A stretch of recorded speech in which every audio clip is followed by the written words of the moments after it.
Hai guys, kami mahasiswa Prodi Pendidikan Teknik Mesin, Fakultas Keguruan dan Ilmu Pendidikan, Universitas Nusa Cendana.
Baik, selamat pagi teman-teman, salam sejahtera untuk kita semua. Terima kasih karena sudah mampir ke video presentasi kami. Pada kesempatan kali ini kami akan mempresentasikan tentang sambungan pasak dan pin. Sebelum kita masuk pada materi utamanya, saya akan terlebih dahulu memperkenalkan anggota dari kelompok kami, kelompok 1. Yang pertama, saya sendiri Alexander Dongki Kelao sebagai moderator sekaligus pemateri pertama. Saya Alvin Nuban sebagai pemateri kedua. Saya Bartolomeus Ati, pemateri ketiga. Saya Marcelino Seo sebagai pemateri keempat. Saya Marcelina Inawati Abong, pemateri kelima. Oke, baik. Berbicara tentang pasak dan pin. Apa itu pasak dan pin? Sambungan pasak dan pin itu merupakan metode penghubungan yang umumnya digunakan pada rekayasa mekanika untuk mentransmisikan beban antara dua komponen. Konsep dasar dari sambungan ini itu melibatkan penggabungan elemen pengikat, yaitu pasak dan pin. Pasak dan pin itu merupakan suatu penghubung yang memang berbeda tapi sama fungsinya, yaitu berfungsi untuk menjaga posisi relatif dari dua bagian yang akan dihubungkan. Baik, jadi sini saya akan langsung saja masuk ke materi pertama, yaitu definisi dari pasak. Jadi pasak dalam teknik mesin itu pasak digunakan untuk mentransmisikan torsi antara dua komponen seperti roda gigi dan poros. Pasak ini mengunci kedua bagian sehingga tidak ada pergeseran yang terjadi antara poros dan roda gigi. Di sini pasak itu ada beberapa jenis, yaitu yang pertama ada pasak bulat, pasak datar, pasak baji, dan pasak setengah bulat. Pasak bulat itu berbentuk silinder dan digunakan untuk aplikasi ringan di mana keselarasan adalah faktor utama.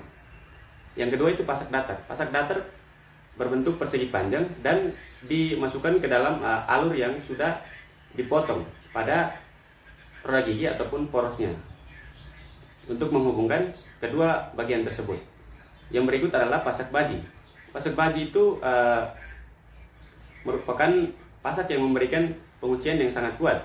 Jadi dia itu lebih unggul daripada pasak bulat dan pasak datar, dimana pasak ini cocok untuk diaplikasikan pada benda yang memiliki pergeseran kecil dari bagian yang terhubung.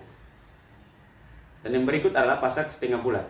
Pasak setengah bulat ini mirip dengan pasak kayu, tapi dengan desain yang sedikit berbeda, digunakan untuk aplikasi yang membutuhkan penyesuaian kecil dan ketepatan yang tinggi. Yang berikut adalah pin.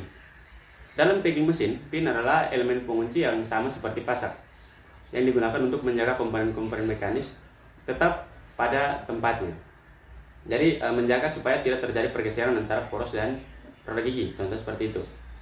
Pada pena biasanya berbentuk silinder atau segi empat sama seperti pasak dan ditempatkan pada lubang atau alur yang telah disiapkan para komponen yang akan dihubungkan, saling terhubung sehingga pasak itu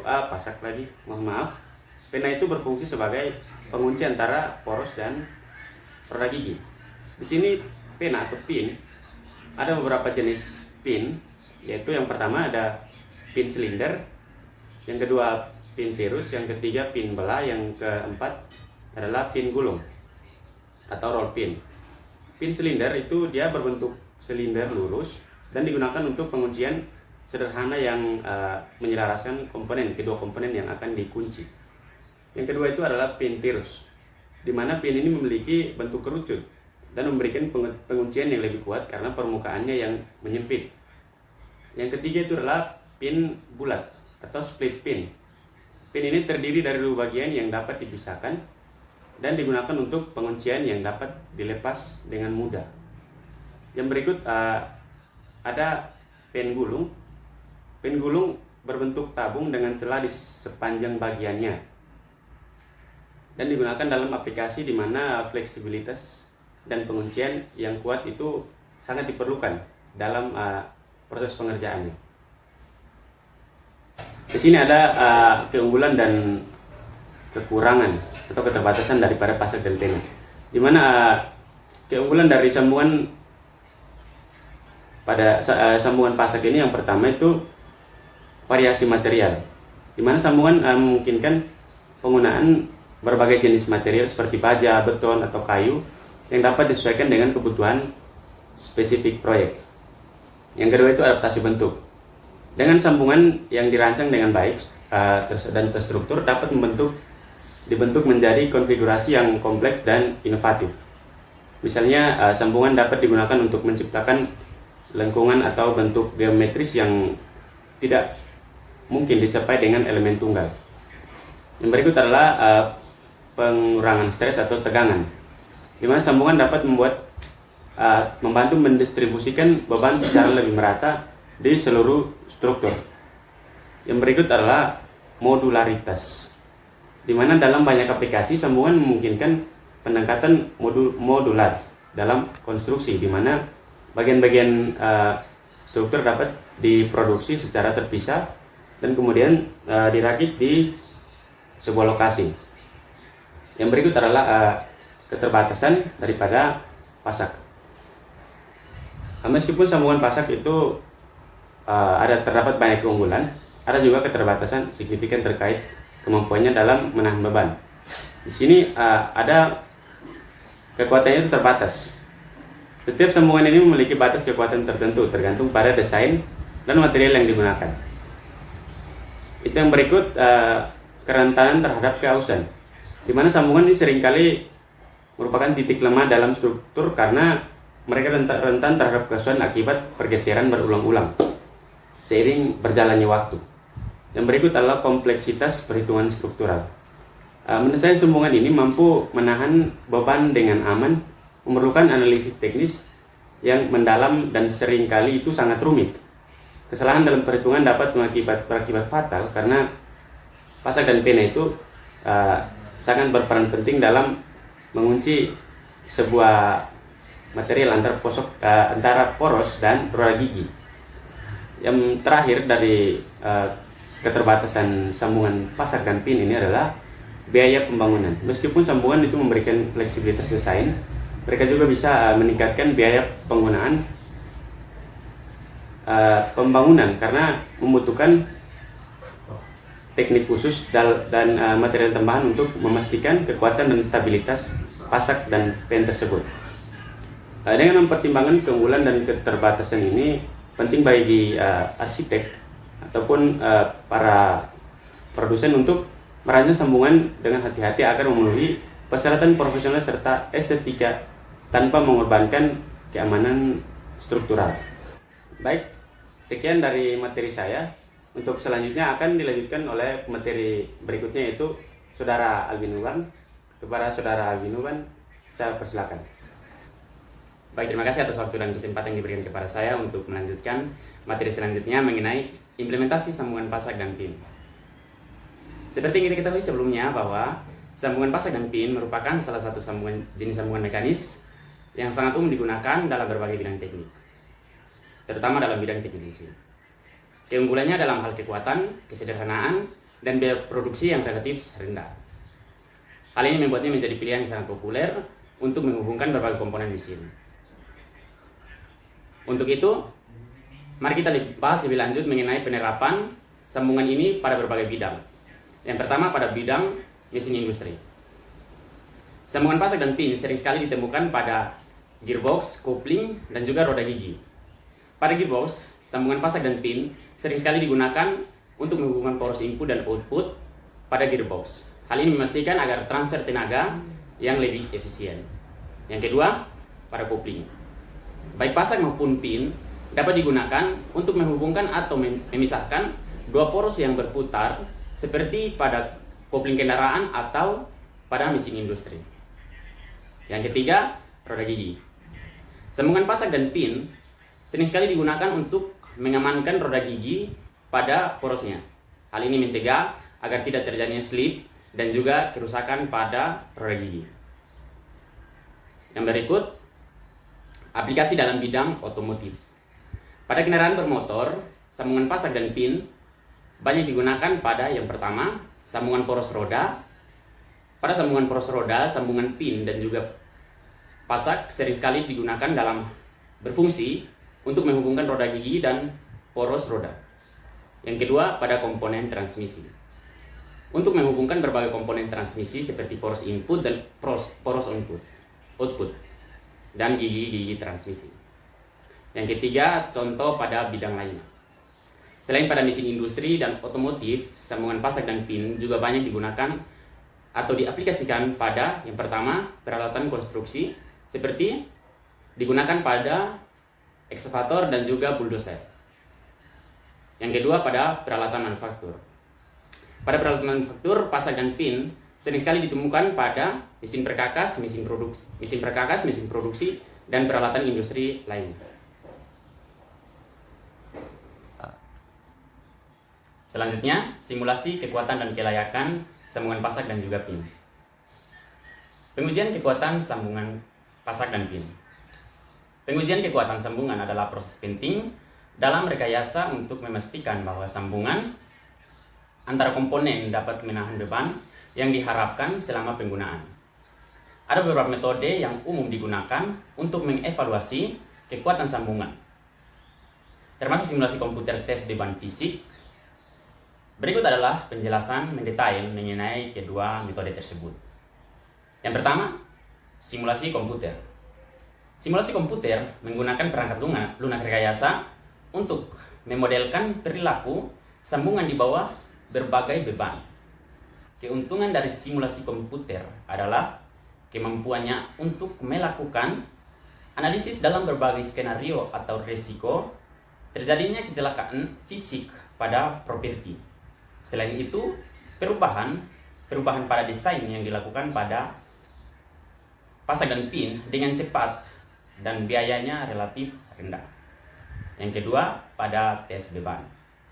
Tes beban adalah metode pengujian di mana sambungan diuji dengan menerapkan beban secara langsung sehingga mencapai batas kekuatannya.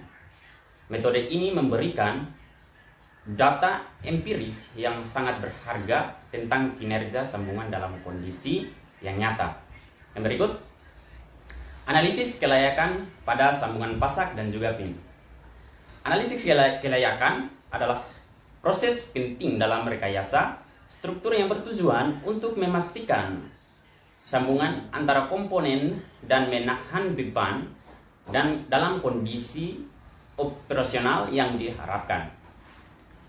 Salah satu metode yang umum digunakan untuk menganalisis kelayakan desain sambungan adalah penggunaan perangkat lunak. Seperti yang sudah saya katakan, bahwa penggunaan perangkat lunak komputer seperti FEA atau Finance Element Analysis. Sekian presentasi dari saya. Waktu selanjutnya saya berikan kepada pemateri selanjutnya, yaitu Saudara Bertolomeus Ati. Sekian dan terima kasih. Terima kasih atas waktu dan kesempatan yang diberikan kepada saya. Di sini saya akan menjelaskan tentang dasar perhitungan sambungan pasak dan pina. Dalam rekayasa struktur, sambungan pasak atau ball connection dan sambungan pena pin connection adalah dua jenis sambungan yang umum digunakan untuk menghubungkan elemen-elemen struktural. Untuk menghitung kekuatan sambungan ini, terdapat beberapa parameter dan rumus dasar yang perlu dipahami. Yang pertama, parameter utama. Kekuatan geser shear stress. Kekuatan geser adalah kemampuan material untuk menahan gaya yang berusaha memotong atau menggeser material tersebut. Dalam konteks sambungan pasak, kekuatan geser dapat dihitung dengan menggunakan rumus Vmax sama dengan tau kali AS, di mana Vmax sama dengan beban maksimum geser yang dapat ditahan oleh sambungan. Tau kekuatan geser material dalam satuan tekanan seperti MPa. AS sama dengan luas penampang area dalam satuan area seperti milimeter kuadrat. Kekuatan tarik, tensile strike. Kekuatan tarik adalah kemampuan material untuk menahan gaya tarik tanpa mengalami kerusakan. Rumus untuk menghitung beban maksimum dalam kondisi tarik adalah Tmax sama dengan Ft kali At, di mana Tmax sama dengan beban maksimum tarik, Ft kekuatan tarik material, At sama dengan luas penampang area tarik. Sekian materi dari saya. Selanjutnya saya berikan kesempatan kepada Marcelino Seu untuk menjelaskan materi berikutnya. Baik, terima kasih atas waktu yang diberikan kepada saya untuk menjelaskan materi selanjutnya mengenai perencanaan dan produksi sambungan pasak dan pin. Perencanaan dan produksi sambungan pasak dan pin melibatkan 3 hal, yaitu yang pertama pemilihan material, yang kedua proses produksi sambungan, dan yang ketiga metode assembly atau perakitan. Nah, yang pertama pemilihan material. Pemilihan material untuk pasak dan pin merupakan langkah krusial dan proses produksi. Ada beberapa faktor yang perlu dipertimbangkan, antara lain yang pertama beban yang bekerja, jenis beban yang akan ditahan oleh sambungan tarik, tekan, geser akan menentukan kekuatan material yang dibutuhkan. Yang berikut lingkungan kerja. Kondisi lingkungan seperti suhu, kelembaban, dan adanya bahan kimia korosif akan mempengaruhi pemilihan material yang tahan terhadap korosi dan degradasi. Yang berikut ketahanan awet. Jika sambungan akan mengalami gesekan yang tinggi, maka material harus memiliki ketahanan awet yang baik. Yang berikut biaya. Pertimbangan biaya juga menjadi faktor penting dalam pemilihan material. Material yang umum digunakan untuk pasak dan pena yaitu yang pertama baja karbon. Baja karbon sering digunakan untuk aplikasi umum karena kekuatan yang baik dan biaya yang relatif murah. Yang kedua, baja tahan karat. Baja tahan karat digunakan untuk aplikasi yang memerlukan ketahanan terhadap korosi seperti pada lingkungan yang lembab atau terkena bahan kimia. Yang ketiga, kuningan. Kuningan memiliki ketahanan terhadap korosi yang baik dan sering digunakan untuk aplikasi yang memerlukan konduktivitas listrik yang baik. Dan yang keempat, aluminium. Aluminium ringan dan memiliki ketahanan terhadap korosi yang baik, sering digunakan untuk aplikasi yang membutuhkan bobot yang ringan. Yang kedua, proses produksi sambungan.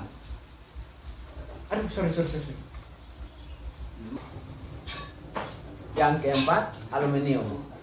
Aluminium ringan dan memiliki ketahanan terhadap korosi yang baik, sering digunakan untuk aplikasi yang membutuhkan bobot yang ringan. Yang kedua, proses produksi sambungan. Proses produksi sambungan pasak dan pena secara umum meliputi tahapan sebagai berikut. Yang pertama, dibagi menjadi 2, perencangan. Yang perencangan membuat gambar teknik yang detail untuk menentukan dimensi toleransi dan jenis sambungan yang akan digunakan. Yang kedua, melakukan perhitungan kekuatan untuk memastikan sambungan mampu menahan beban yang akan bekerja. Tahap yang berikut, memotong bahan baku. Memotong bahan baku sesuai dengan dimensi yang telah ditentukan menggunakan mesin potong seperti mesin gergaji, mesin potong laser, atau mesin CNC. Tahap yang berikut, pembentukan. Jika diperlukan bahan baku dibentuk menjadi bentuk yang diinginkan menggunakan mesin bubut, mesin fries, atau mesin CNC. Yang berikut, pembuatan lubang. Membuat lubang pada komponen untuk tempat pasak dan pena dengan menggunakan mesin bor atau mesin CNC. Yang berikut, perakitan. Memasang pasak dan pena ke dalam lubang yang telah dibuat. Yang berikut, pengujian. Melakukan pengujian untuk memastikan sambungan memenuhi spesifikasi yang telah ditentukan, seperti uji kekuatan tarik, uji kekerasan, atau uji ketahanan korosi. Yang berikut, metode assembly atau perakitan. Metode perakitan yang digunakan akan bergantung pada jenis sambungan dan tingkat presisi yang dibutuhkan. Ada beberapa metode perakitan yang umum digunakan antara lain. Yang pertama, penekanan. Pasak ditekan masuk ke dalam lubang dengan menggunakan pres atau palu. Yang kedua, pengeboran. Lubang pada komponen dibuat sedikit lebih kecil dari diameter pasak. Kemudian pasak ditekan masuk sehingga terjadi deformasi plastis pada material. Yang ketiga, pengelasan. Sambungan dapat diperkuat dengan menggunakan pengelasan, terutama untuk sambungan yang mengalami beban dinamis yang tinggi. Yang keempat, perekat. Penggunaan perekat dapat digunakan untuk aplikasi yang tidak memerlukan kekuatan yang sangat tinggi. Ada beberapa faktor yang perlu diperhatikan dalam perakitan, yaitu yang pertama, keselarasan. Pasak dan pena harus dipasang secara sejajar untuk menghindari tegangan yang tidak merata. Yang kedua, kekencangan. Sambungan harus dikencangkan dengan torsi yang tepat untuk menghindari kerusakan pada komponen. Dan yang terakhir, kualitas permukaan. Permukaan komponen yang akan disambung harus bersih dan bebas dari kotoran atau minyak untuk memastikan adhesi yang baik. Ya, ini mungkin sekian dari penjelasan saya. Waktu selanjutnya saya berikan kepada saudara Marcelian Inawati Abang untuk menjelaskan materi selanjutnya. Terima kasih atas waktu dan kesempatan yang saya berikan. Saya akan menjelaskan tentang finishing dan perawatan sambungan pasak dan pen. Teknik finishing. Finishing pada sambungan pasak dan pen merupakan langkah penting dalam meningkatkan ketahanan terhadap aus dan korosi. Ada beberapa metode pelapisan atau perlakuan permukaan yang dapat digunakan untuk mencapai tujuan ini. Berikut ini adalah beberapa teknik finishing yang umum digunakan. Yang pertama, pelapisan cat. Salah satu metode paling sederhana adalah menggunakan cat khusus yang dirancang untuk memberikan perlindungan terhadap korosi. Cat ini biasanya mengandung bahan anti korosi yang bentuk lapis pelindung di atas permukaan logam. Yang kedua, galvanisasi. Proses ini melibatkan pelapisan permukaan logam dengan seng untuk mencegah korosi. Galvanisasi dapat dilakukan melalui proses celup panas atau elektrogalvanisasi, di mana lapisan seng memberikan perlindungan galvanik. Yang ketiga, penyepuhan. Metode ini melibatkan penerapan lapisan logam lain di atas permukaan sambungan pasak dan pen seperti krom, nikel, atau emas. Penyepuhan tidak hanya meningkatkan ketahanan korosi tetapi juga dapat meningkatkan penampilan estetik. Yang keempat, pengolahan permukaan dengan carbon threading. Ini adalah proses termal yang memperkenalkan nitrogen dengan karbon ke dalam permukaan logam, meningkatkan kekerasan dan ketahanan aus sambungan pasak dan pen. Yang berikut, perawatan dan pemeliharaan sambungan. Untuk memastikan kinerja optimal dan memperpanjangkan masa pakai sambungan ini, diperlakukan langkah-langkah perawatan rutin sistematis. Berikut adalah langkah-langkah tersebut. Yang pertama, pemeriksa visual rutin. Lakukan pemeriksaan visual secara berkala untuk mendeteksi adanya kerusakan atau keausan pada sambungan. Perhatikan tanda-tanda seperti retak, korosi, atau deformasi yang dapat mengidentifikasi masalah struktural. Yang kedua, pembersihan. Membersihkan sambungan dari kotoran, debu, dan bahan asing lainnya yang dapat mengganggu fungsi sambungan. Gunakan sikat lembut atau kain bersih untuk menghindari goresan pada permukaan sambungan. Yang ketiga, pelumasan. Pastikan bahwa sambungan pasak dan pena dilumasi dengan baik untuk mengurangi gesekan dan keausan. Gunakan pelumas yang sesuai dengan spesifikasi material sambungan dan lingkungan operasionalnya. Yang keempat, pengencangan ulang. Periksa kekencangan sambungan secara berkala. Jika diperlukan, lakukan pengencangan ulang pada komponen sambungan untuk memastikan tidak ada kelonggaran yang dapat menyebabkan kegagalan. Terima kasih. Oke, baik, itu tadi materi presentasi dari kami tentang sambungan pasak dan pena. Dari kesimpulannya adalah pasak dan pena itu merupakan sebuah elemen penting dalam konstruksi mesin yang berfungsi untuk menghubungkan komponen-komponen secara mekanis. Keduanya itu berperan krusial dalam mentransmisikan gaya dan momen torsi antara poros dengan komponen lain seperti roda gigi, puli, dan kopling. Baik, sekian materi dari kami. Budian membawa bonsai sambil makan stroberi. Semua telah usai, saatnya kami pamit undur diri. Terima kasih.